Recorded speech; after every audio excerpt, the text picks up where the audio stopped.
Movie Servo AF. It's a function I live and die by as a solo shooter and content creator. However, when I was editing a recent video, I noticed some focus shifts that it caused, and, well, that got me thinking.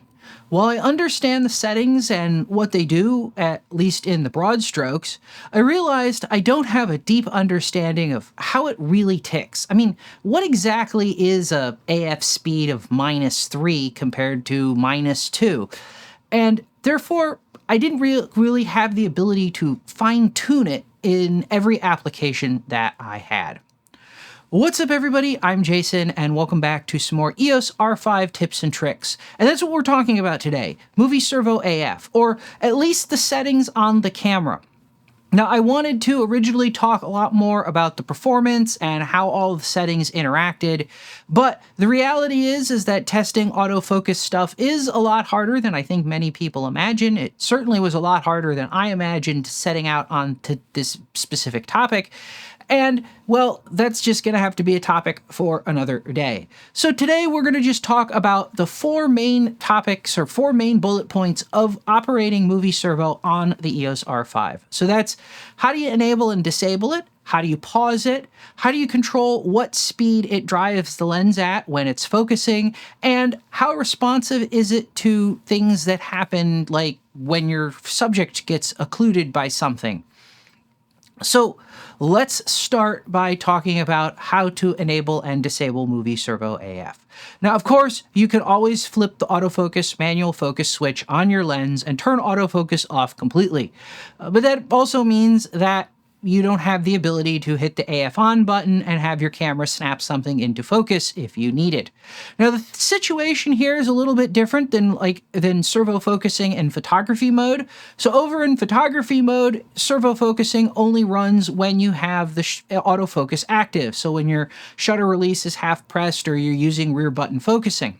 In movie mode, Movie Servo operates all the time. So it's always on, and as a result, it's always focusing the lens, and therefore there is an increased power draw on the camera and as a whole, because the focus motor in the lens is, always doing its thing. It's always being used. So it may be desirable to leave autofocus on, but not have Movie Servo AF running. Now, the way we can turn on or enable and disable Movie Servo AF is to head over to the AF1 menu page when in movie mode and look for the Movie Servo AF setting. There you'll have two options, either enable or disable. That's it. It's really straightforward. Just disable it if you don't want Movie Servo AF to run. The default, of course, is enable from factory. Now, there are other situations where you may want Movie Servo on, but just not for a couple of minutes or just not for this shot.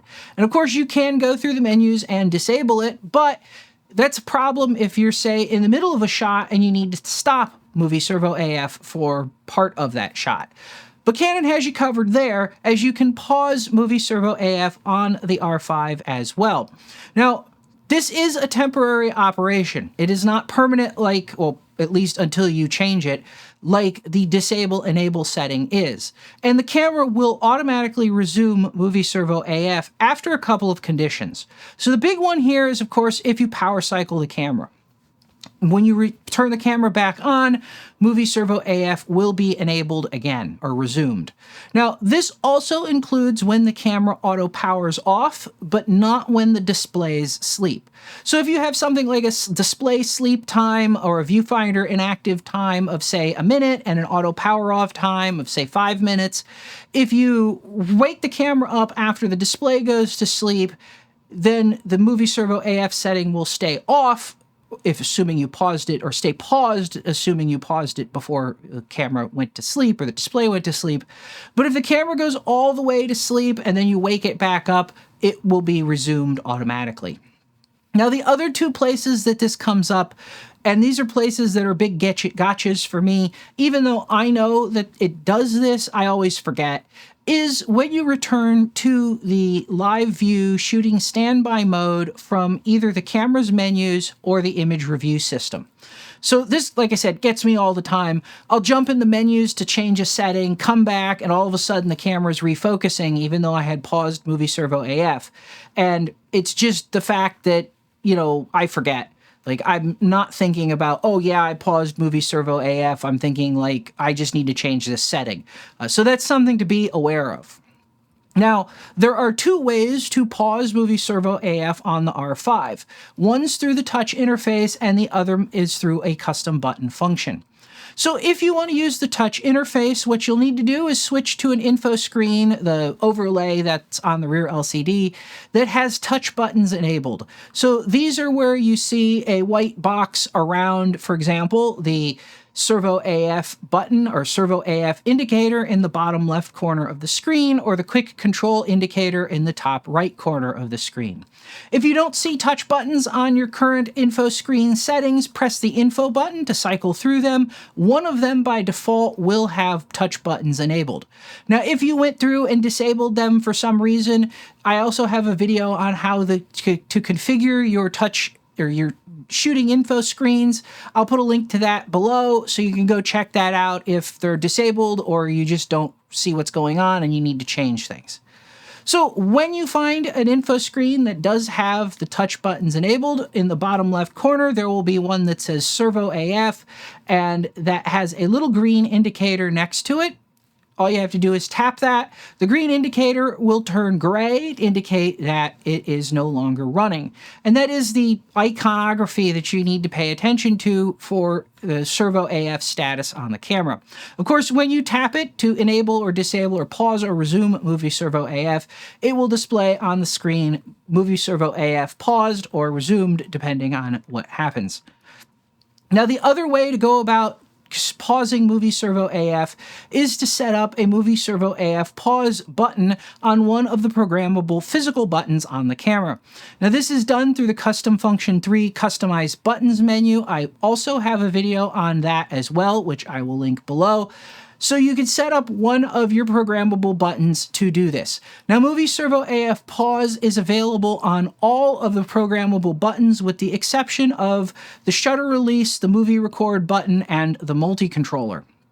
Simply program whatever button you want to do Movie Servo AF. I have mine on the auto exposure lock or star button, and then you can press that at any time to pause or resume Movie Servo AF. And like the touchscreen option or process, it will turn off the little green LED or little green indicator on the Movie Servo AF touchscreen button and display a message that Movie Servo AF is paused or resumed. So that is the enabling and disabling, or the starting and stopping of Movie Servo part of this video. Now let's talk about the feeds and speeds part of Movie Servo AF that you can configure on the camera. So this starts with the Movie Servo AF speed setting. So you'll find this, again, in movie mode on the AF3 menu under Movie Servo AF speed. And you have two options that you can configure here. So the first option is when active. And there's two choices settings here, always on and during shooting. Now, somewhat confusingly, this when active is not controlling when Movie Servo AF will be active, but when the speed you set in the AF speed settings setting will be active. So maybe this should be like always, the text could maybe be a little clearer. In any event, always on means that the Movie Servo system will always use the speed that you set in the AF speed setting. So if you set it to -7, it will always be -7, whether the camera is in live view shooting standby, so you're not recording, or is recording. It'll do the same speeds.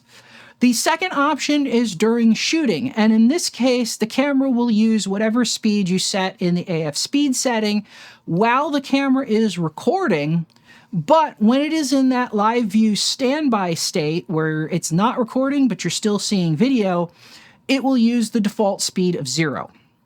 So when might you want to choose and use, how might you want to use these? Well, if you record externally or you just don't care about having it go at different speeds, you want to put this in always on. This is especially important if you use Movie Servo and you record externally to something like Atomos Ninja or something like that, because if you're recording externally but you're not recording internally, that doesn't count as during shooting, and then the camera will focus more quickly instead of potentially the much slower speed that you configured it to. If you are using a very slow speed for Movie Servo, so -7, which honestly isn't that slow, and you only shoot or record internally, then you might consider using during shooting to speed up your setup situation. So with that, the camera will focus at your very slow speed when you're recording, but when you're not recording, you're doing setups and whatnot, it will speed up to the 0 setting or the equivalent of the 0 or default setting on the camera. So that brings me to the AF speed slider. You have 10 settings to choose from, ranging from -7, which is the slowest setting, to +2, which is the fastest setting, with 0 as the default. Now, one little word of warning here, very high speeds, so +1 and +2, I have found in some circumstances can result in focus overshoots. So the camera is going to be driving the lens so fast that it could focus past what you're trying to focus on, and then it will correct and focus on your subject. But if you're shooting video, that's obviously going to be kind of distracting in the final product. So that's a cautionary note for using the highest speed settings here. Now, as I said, I wanted to do some testing. I started in on the testing and realized that this is way more complicated to talk about than I can really cover in just one video. But I did want to talk about a little bit of the testing to give you a little bit of idea of the performance aspects going on. So consider this preliminary testing on this topic. So for this test, I used my RF 28-70 f2 lens at 35 millimeters with 2 test targets, one at 3 feet or 90 centimeters and one at 5 feet or 1.5 meters. Now, this may not be useful to everybody. The focal length and subject distance were chosen largely to reflect how I historically shot most of these videos and do a lot of my shooting for these kinds of videos. So at least I was trying to get some numbers that would help me. So yeah, they might not help you, but they should give you an idea of kind of the order of magnitude of performance difference. So with the AF speed set to -7, I saw around a 1.5 second time taken to focus between the 2 targets when I was shooting. Now this was symmetric, meaning that it took the same time to focus from the near target to the far target or the far target to the near target. So the camera isn't leaning shifting the focus performance in one direction or another. The other test I did was at +2, so the AF speed at +2, and in that case, it took around 1/10 of a second for the camera to focus between the 2 targets. So considerably faster. Now, of course, as I said, this is going to be very specific, or these numbers are going to be very specific to at least these focusing distances, at least if not these focusing distances and this lens. Now, according to Canon, the -7 should be pretty consistent with all of their lenses capable of slow focusing. The top end would be what you would expect to change with faster or slower focusing lenses. But the time it takes to focus will change with increased distance between the 2 focus targets. So something to be aware of. But take this as sort of an idea on what to expect. Now, there is one more caveat to the slow AF speed settings for the AF speed on here. And that is you have to have a lens that supports slow focus transitions. So according to Canon, this applies to all EF mount lenses with USM or STM motors introduced in 2009 or since 2009. And of course, all RF lenses also support slow focus transitions. Now, if you use third-party lenses, so Sigma, Tamron, Tokina, etc., that do autofocus, you will need to test those lenses on a case-by-case basis. There's just too much variability. Canon doesn't make any guarantees for how third-party lenses will behave, and there are too many options out there for me to even consider buying and testing each individual lens. So if you do have a third-party lens and it does or doesn't work with slow transitions, leave a comment below and we can all learn a little. Now, if you are using an unsupported lens, Canon will notify you of this in the AF speed setting menu. Now, the final setting that controls the feeds and speeds for Movie Servo AF is the tracking sensitivity setting. So we will find this on the AF3 menu under Movie Servo AF tracking sensitivity. And this is simply a slider with 7 settings to choose from. ranging from -3, the most locked on setting, to +3, the most responsive setting, with 0 being the default from the factory. So what exactly does this do? Well, you'd be excused or forgiven for reading in the manual and getting really confused.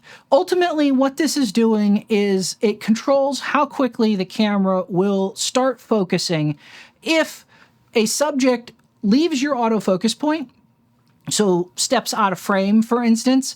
How long will the camera wait until it starts focusing on whatever ends up being under the autofocus point? Or if somebody walks or drives or moves between the camera and your subject. So it has the ability to allow you to reject that kind of thing. So where would this be useful, or why might you want to adjust this? Well, this comes into play if you were, say, shooting a scene where your talent is across the street walking down the sidewalk, and you're walking down the sidewalk on the other side of the street, and a car drives through. And if this is set too quickly, then the camera will quickly jump focus to the car and then jump focus back to your subjects. Whereas if this is set slowly, it will just hold the focus where it was. And then when the intervening object gets out of the way, it may still have to make a correction, but it will be a much smaller correction than it would if it shifted focus to the near subject or closer subject. Now, one thing to be aware of is this setting is pretty intelligent. It is sensitive to the change in distance. So what I mean by that is if your subject is, say, if you're walking backwards and your subject's walking towards your camera, or your talent's walking towards your camera, there's going to be some changes in focus distance that happens there. When that happens, the camera, or for example, you're conducting an interview and your subject shifts position in their chair. In those cases, this is ignored. The camera realizes that the change in focus is not big enough to warrant immediately moving. It realizes that it's a change in the subject distance, that the subject is actually moving. It's not something driving through the frame or somebody walking through the frame between the camera and the subject. However, if the subject or the focus distance shift is big enough, the camera will not immediately, or it will impose this delay and it won't immediately start focusing. So this is another area where a whole lot more testing needs to be done to for me to really understand just the intricacies of what this happens. But I have done some preliminary testing on this to give you an idea of the kind of delays that might be involved if you are using this. So I used the same same test setup that I used in the AF speed tests. Camera 35 millimeters, targets at 3 feet and 5 feet respectively, etc. When the camera's AF tracking sensitivity was set to, or the Movie Servo tracking sensitivity was set to -3, the most locked on setting available, it took 6 seconds before the camera would start focusing on the other target when I removed one of them from the field of view. At the default setting of 0, it took about 1.25 seconds, and at the most responsive setting of +3, it took about 1/4 second before the camera started refocusing. So again, I can't say that's going to be the case in every situation or with every subject distance or whatnot, but I think this is a good starting place for you to, understand kind of the time scales involved with these settings. So with that said, this is Movie Servo AF, or the settings for Movie Servo AF on the R5. Now, I am looking at a much more comprehensive testing-based look at what the actual performance is. I expect it will be different with different lenses at different distances and that kind of thing. But that's a way more complicated problem than I had anticipated or expected even when I started doing this video. I thought I was going to be able to crank out a couple of tests and be able to say, here, this is the Movie Servo AF performance. Look at it. Here's all you need to know. And it turns out that, yeah, autofocus testing is really difficult. So that's something that will be coming in the future at some point, I hope, but not in this video. So with that said, I hope you found this useful. If you did, let me know by hitting that like button. If this kind of thing seems like it might be your kind of thing, please consider subscribing if you're not already. And as always, Thanks for watching, and I'll see you next time.